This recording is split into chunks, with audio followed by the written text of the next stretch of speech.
Hello, super ladies. We are so happy to have you with us today. We have Shruti who is going to break it down for us, honest and raw, pregnancy, grief, life changes, all the things in between.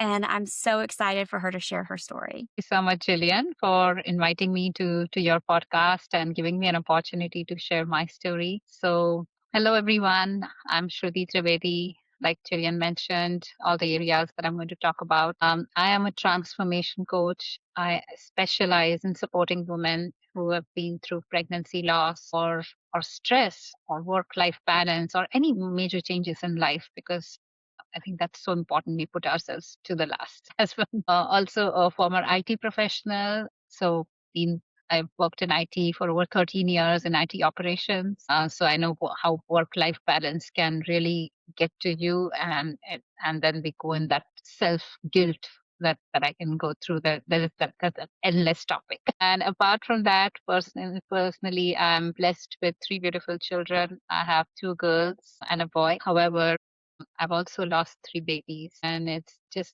that portion, it's that part of my life that's been the most challenging for me. It took me more than 11 years to even seek therapy and just say yes to it, and that's where I experienced my own transformation. And I started talking around to people how about pregnancy loss, about mental health, and I realized how unspoken it is about. And from there, I just started talking about it. So just to go back, after my first daughter was born, motherhood was something I always embraced. I love being a mother, and I think we all do, right? It's a feeling that you have to experience. Back in 2011, I was expecting again with my second baby, and I was nervous because it was not planned, and my daughter was almost 2 years old. But at the same time, excited that again my eldest daughter is going to get a sibling at around 9 weeks. It was December 31st of 2011. We were actually going to announce our pregnancy that evening. We had a party that we had been invited to. That morning, we went for a regular ultrasound with no concerns really. And appointment just took a little longer than usual. And the radiologist came up to us and said that there is no heartbeat. And at that time, I casually dismissed it, thinking that, these machines can be glitchy. So, and then there was some back and forth, and they said, you need to go to your OBGYN. And I said, okay. And again, I was still very positive. I went there, they took me back in a separate room, and they mentioned, the OBGYN said that there's no heartbeat. And at 9 weeks, usually there is a heartbeat. Around 6 to 7 weeks is where the heartbeat begins, and the baby hasn't grown, and you have to terminate the pregnancy the same day. And I was just flabbergasted. I had no idea what just happened. It took me a while to even understand, and the doctor had to kind of shake me up and say that yes, you have to terminate this today. And that also because it was 2011, she said, don't carry it in 2012. I was still puzzled and lost. And I came back home and just there were suitcases lying for packing. And I had to take that pill in the evening, and I passed a red blob in the toilet, and I had to flush that. And I just didn't know what to do, like how to grieve for something. I didn't know whether it was a boy or a girl. I didn't know whether that that what was that thing that was my baby, but I didn't even get to hold it. The worst part was also my almost 2 year old watching me cry in pain and screaming while she was promised cookies and cake that evening as part of the party, and she didn't understand what happened. My husband was holding her tight as he was trying to support me. After that, it was just like, move on, right? So, yeah, you're only 27 years old, you already have a child. It happens, just let's move on. Uh, Another year later, I was blessed again to have my middle daughter, and again, I just felt like a blessing. And but that pregnancy was very, very scary for me. Having a heartbeat was a milestone. I know I broke down in the office as soon as I heard her heartbeat on the Doppler machine. But that entire pregnancy until she was born and crying was traumatic for me because every time the doctor would take extra 2 minutes to look at something, I'd be like, did the baby have a heartbeat? Did the heartbeat stop? That trauma existed in the next pregnancy. And this is after that, a couple of years later, in 2017, I was expecting with identical twin boys. And twins run on my father's side. My grandfather was a twin. My father's cousins, and there are some identical twins that run in his family. So I was very excited that I'm going to take that tradition forward in my generation. And it was just it doubled my happiness. It was also 2017, so 10 years of marriage, and my husband was turning 40 at that time. So I kept telling him, like, we have two big milestones, and so two babies for that. At around 18 weeks, both the boys were diagnosed with twin to twin transfusion syndrome, and which meant like, well, within identical twins, they were not distributing the nutrition properly. That one baby was getting more nutrition, so they took me to Johns Hopkins. They did a surgery, and it felt that surgery was successful. And so we were like, okay, this is good. Like, I know it was a big shock for us when they said that, but the surgery was successful. And Johns Hopkins is something like the best hospital in the world. So we felt truly blessed that we were able to get the best doctor who was handling the babies inside of my belly. A week later, my water broke at 19 weeks, and we rushed to the emergency, and yet again the doctor said to terminate because babies were not going to live. And this time I was so adamant. I was like, no, what are the chances? Like, and the doctor said, no, if you don't terminate, you can die because you can develop an infection. And there was like a 0.100 zeros 1% chance. And I said, okay, I will give my babies a chance. I was sent back home on complete bed rest, and I was making progress. The radiologist was also shocked that I made it to 20 weeks. I made it to 21 weeks. I made it to 22 weeks. At 23 weeks, the doctor said it's just one more week. And then the babies are viable outside. At 24 weeks is where the baby's lungs are developed and they're viable outside. So I was just hoping and praying that, I make that one more week happen. However, life had other plans. So at 23 weeks, it was my eldest daughter's seventh birthday, and she was really upset that I was on bed rest all the time. So she said, Mama, I'm going to decorate this room for you, and we are going to cut your cake here. Cut her cake in my bedroom. That afternoon, my husband brought in the cake, and I developed a fever. I went into labor, and I delivered the babies that same evening. And they lived for about 2 hours, is what the doctor said. Is what their heart was beating before it stopped. And this time I got to hold them on my chest all night. But it it was just heartbreaking.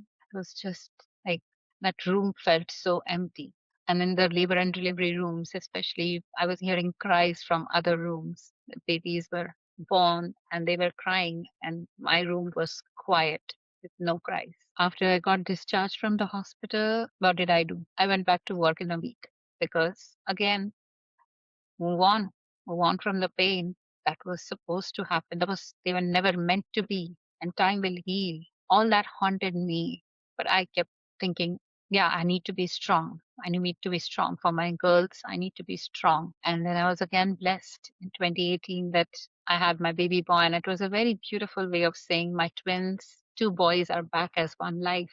And I started believing in that. However, in 2019, 2020, even amidst the pandemic, 2021, I was getting panic attacks all over the place. Like, randomly, I would break down. I would not understand why it's happening. And those are the times you're meanest to your own self. Like, what, what's wrong with you? Why can't you? And I didn't even know what was happening to me. Like, what those emotions, I was not checking in with them. And this is where, like I said, when back in 2022, just a couple of years back, my company was offering complimentary therapy sessions. And I said, I don't know what I'm going to say. It's been so long. And the therapist is going to be like, I thought it was supposed to be like fresh wound, that like a doctor, right? If you don't go to, if you have a wound, you kind of go to the doctor right away. So with therapy, that's what I felt like. What could I say? Like, 5 years ago, I lost my babies, and I still feel something, and I'm having these panic attacks. But I went with a very negative attitude, saying, let's try, it's free. Someone was paying for it. That's the attitude I literally went with. On the contrary, the therapist was shocked that I had never talked about it. I had never opened up to anybody. I had not joined any grief groups, nothing. And that's where my own transformation began, that journey began. And I came to know how much I was holding inside of me. There was one particular session I remember I took out a red marker. We were doing some exercise of kind of emotions and what I'm feeling. And I wrote down, I killed my babies. And then I realized, oh my God, there was such a something that came out, but it felt relieved, like, but that's so bad. Like, why was I thinking that way? Because I knew I had done everything, but I was still feeling that way. And that was a part of the transformation to a day, a, a year later, where I wrote down, I did everything to protect my babies. And then that's where I began the conversations around, and I felt like it's so unspoken about. People don't talk about it. People have the stigma around mental health. And then when it comes to pregnancy loss, again, there's just so much here. We don't talk about pregnancy loss. It's like, yeah, it happens. It happens to people. Nothing can be done about it. And from there, I just took it as my life mission that, I'm going to talk openly about it. I'm going to create that space for women that doesn't exist to process your emotions. You might be at any phase in life. For me, it took more than 11 years. It might be either something very recent or something that's 20 years, 40 years. It doesn't matter.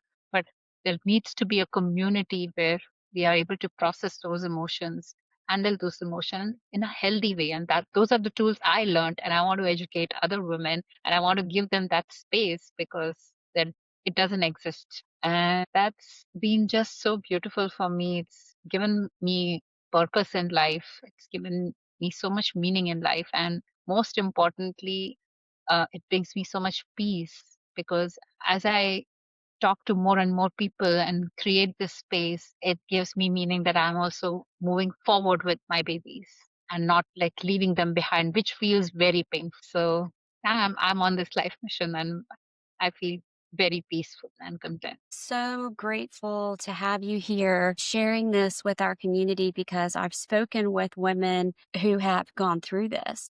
And the first thing they do is they blame themselves. What did I do wrong for God to punish me? Is usually the first thing I hear. It's they waited too long. They were too old. They worked out too hard. They didn't eat the right food. All these and I feel I hear that consistently from women. And can you kind of help us if someone's feeling like that, help us kind of understand why do we put the guilt on ourselves that we did something wrong? God is punishing us versus this is just how it was supposed to be. You Yeah. better have that piece. Yeah, it's just so natural, right, to blame yourself. Like I remember after my first loss, I was diagnosed with hypothyroidism. And that was probably the reason why I had the loss. And then I know what you're saying, like self-blaming. Why didn't I get it diagnosed earlier? Why did I? And then that was also part of like, then because you feel that you're responsible for the death of the baby, that's very, it stings a lot, and the pain is excruciating when you think about that. And then you go into that mode. And even with my twins, there were times where I feel like, oh, I shouldn't have walked downstairs, I should have stayed upstairs. Then when you start identifying the whys, why you did it, and that was one of the exercises that I did.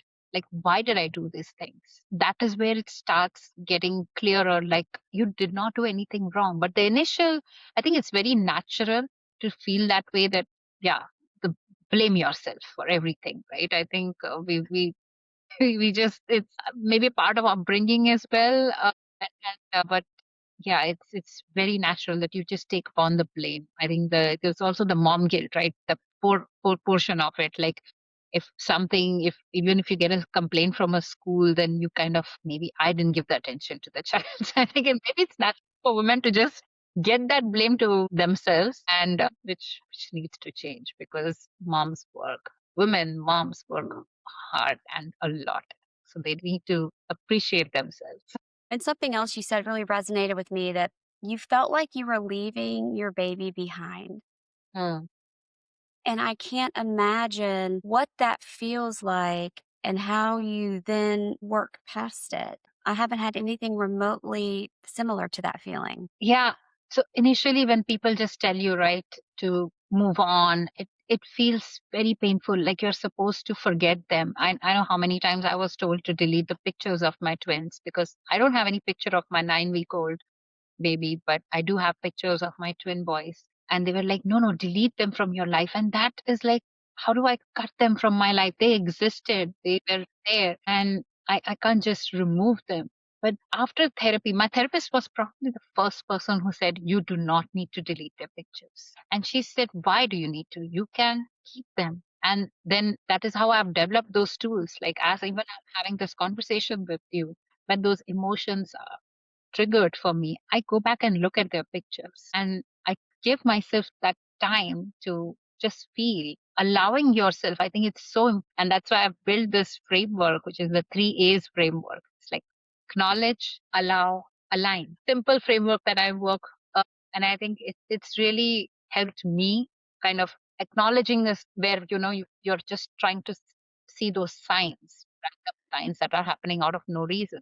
Allowing is the hardest for me to like that's the part where it took me more than 11 years, like actually feeling those emotions and giving yourself, having that check in with yourself and whatever comes up, because grief is not linear. Like, it's not one step to another, it's a spiral. You can go to any stage at any time, but sometimes people feel like, okay, you're step 1, then go to step 2, then step 3.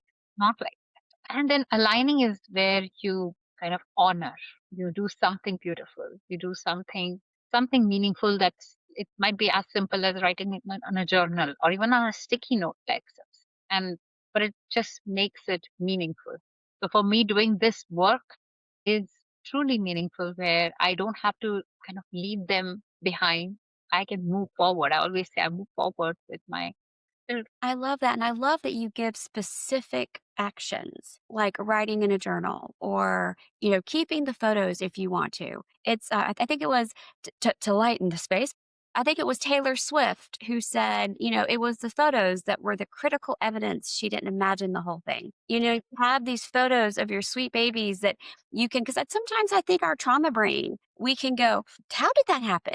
Did I really get hit by a bus? Or did I imagine, like, your brain will play tricks on yourself. And I know in an effort to kind of self preserve and so forth. So I love that you have some actionable tools to share. And I also love how you gave the space that there's no time limit, because I know there's a lot of women who've gone through this in an era when it was not okay to talk about it. It was, you go to the doctor at lunch, you get the news, you go back to work. You work until 5 o'clock. Like, and to carry that is got to be difficult. So I'm so glad that you gave that permission. It's still okay to reach out and talk about it and not feel. I think shame and guilt are two words that just come up so often in our conversations, no matter what we're talking about. And I can definitely see those two, that two-headed monster here in this arena. There being a lot of shame and a lot of guilt on the mother going through this. And the kind of the last question I wanted to ask you about, the other thing I hear a lot is just the impact it has on the relationship between the spouses, and what kind of what tools or what could spouses do to help preserve their relationship. I can't remember the statistic, but it was tremendous, the divorce rate for people who have lost a pregnancy. Absolutely. For spouse, I think it's even more difficult because like men are always being told to even be stronger. Men don't cry, right? So they are supposed to be stronger. So I remember like my husband and I never had the conversation about the babies because he had to be stronger for me, and he couldn't grieve in front of me because I would get weak. And that's whole another area of exploring, and actually in the process of exploring like how my husband has also lost 3 babies. But I was talking to this person the other day, and we also realized that you would never hear a man or a husband or a father saying that I have lost a baby. Because they say my wife had a miscarriage, my wife lost a baby. But that father has also lost a baby. I mean, he would never say that. And I think we need to acknowledge that the father has lost and let the create a space for fathers as well who are lost these babies. And yeah, that's another area that I'm exploring, because as I'm going deep in this niche, I'm realizing there are so many different angles, like a pregnancy after loss, which I mentioned how traumatic that was. parenting after loss, going to workplace after loss. There's a gap where HRs and leaders don't really know how to handle those emotions. And those are the areas that I'm going to explore. And I am there to create that space, that gap that's missing. And it feels really blessed to be doing that. Now that we kind of unpack it a little more, I can see no one in the family is immune from this. The mother going through it, her husband, her partner, the children that are old enough to understand what's going on, the grandparents, I can just everyone has kind of built up this next step, and now we're not doing this next step. So I can absolutely see the peace that you can bring people as they're walking through this just unimaginable journey. So if someone is listening and it has been 20 years since they lost a baby, or it's been 2 days and they want to reach out and they just want to start the conversation, where can they do that? How do you connect with your folks? I'm on most of the social media platforms, be it TikTok, Instagram, Facebook, LinkedIn, YouTube as well. And I have my links within my social media handles. You can definitely DM me, and I can also share my calendar with you. I do offer one complimentary 60-minute call where you come to the call, there's no obligation. I also sometimes call it a venting call where you might also want to kind of explore what you're really going through and are you ready for that next step? Because then the collaboration and that working together really sometimes people are not ready yet. I also recommend people to maybe start off with therapy if they believe in that, or maybe just I give some tools to kind of work through it, and then if you're ready, then let's work together. So yeah, those are some of the things that I do, and happy to just come on a no obligation venting session. I'm happy to just hear out, and I'd love I love that you offer that. It's almost like my best girlfriends were always my girlfriends that worked with me, because when I would vent about people at work, they knew the whole dynamic. Or like I vented to people who didn't work with me, they didn't get it. They didn't know how she walked down the hallway and how she smacked her gum like we knew. So I love that you offer that. It's such a resource. And for folks to kind of, because therapy and talking, pulling these things out to talk about, you think you may be ready. And then once you pull it out, you're like, ooh, too prickly. Put that back in for a minute. Like I can totally see. And I love how easy you are about it, that meeting your clients where they are. And then with that, do you only do one-on-one, or do you offer group sessions or things like that? So right now, one-on-one, but like I said, as I'm exploring more and more areas, like one other thing I forgot to mention was supporters. And those are the family members and closest friends that don't know what to say. And they usually, unfortunately, say the wrong thing at the wrong time, which really hurts. So those are the areas I'm exploring. And then, yes, there will be group coaching programs. Those are, I'm developing those. But yeah, so stay tuned for that. I love that. Well, if y'all are driving or on the treadmill, we will drop all this in the show notes so that you can find her socials, find her website, reach out for your complimentary 60-minute venting session with someone who you know has literally walked the walk and knows what you're talking about, even if you can't quite articulate it yourself. She knows where you've been and can help you with that. What do you want to leave our listeners with today? I usually have my favorite quote saying self care isn't being selfish. When I learned this quote, it really kind of it was an eye opener for me, like how it's a simple quote, but yes, we do that all the time. Like we don't take care of ourselves. We always put others first. So I think it's time to focus on ourselves. And if we do that self care, self love practice, we'll be a better person to others, be it family or friends. So yeah, just take care of yourself. And that it's not selfish, it's helping you show up as your best self for others. I love that. Well, thank you. And thank y'all for listening. I hope that this helps you, especially if it resonated in your heart. I want you to feel seen and understood, and know that there's a safe place you can come with Shruti to talk about it. All right, y'all. Talk to you later. Thank you so much, Gillian.